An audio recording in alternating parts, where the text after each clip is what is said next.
Hi guys, it's Jen here and welcome to Jen's Wild About Art. So today I'm going to do a Micron pen and watercolour picture of one of my favourite birds, which is the cassowary.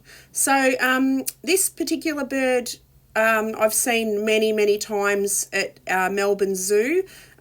She's quite lovely. They're beautiful looking birds, and I've got lots and lots of video footage of her wandering around, and she comes right up to the glass and watches you. So absolutely fascinating creatures, and they remind me so much of dinosaurs because of the big comb on their head.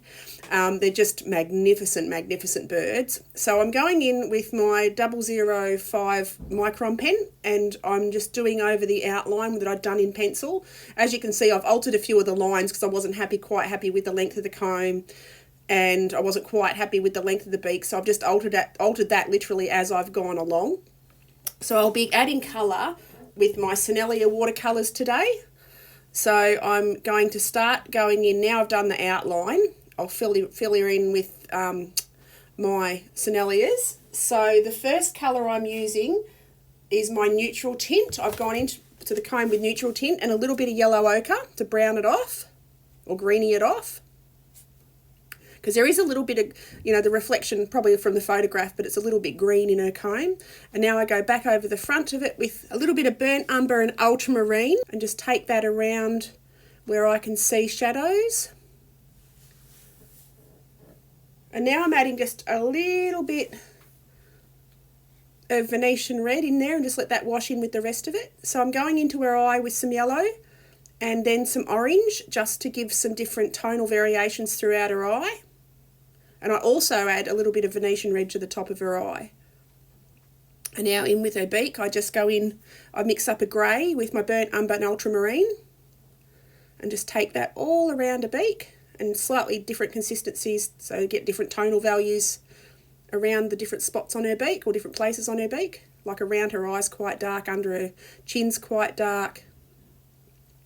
Then I go in with one of my favourite colours, turquoise, and I take that around all of her neck because she's got quite a turquoise neck.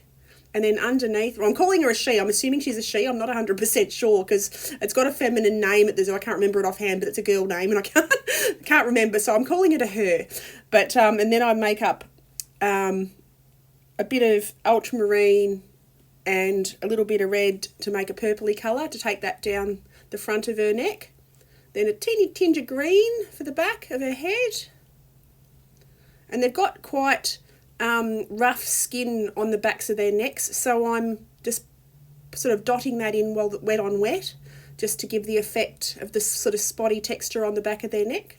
So then I've mixed up a purple with a bit of dioxazine purple and a bit of ultramarine and sort of darkened it up as I've gone along to the deepest, darkest areas.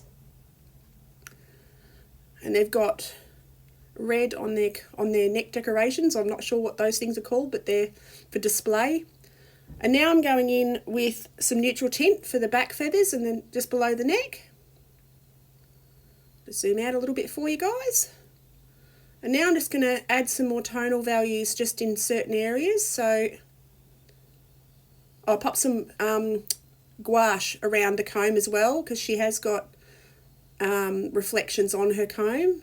So I'll just add some little wear lines that she's got. And now I just go in with a slightly stronger value of the neutral tint around the back feathers because they've got beautiful glossy black feathers. They're just magnificent things. So again with a bit more purple just around underneath in the shadow areas of her neck. And we're just about done. I hope you enjoyed this. I really enjoyed drawing this bird and painting this bird.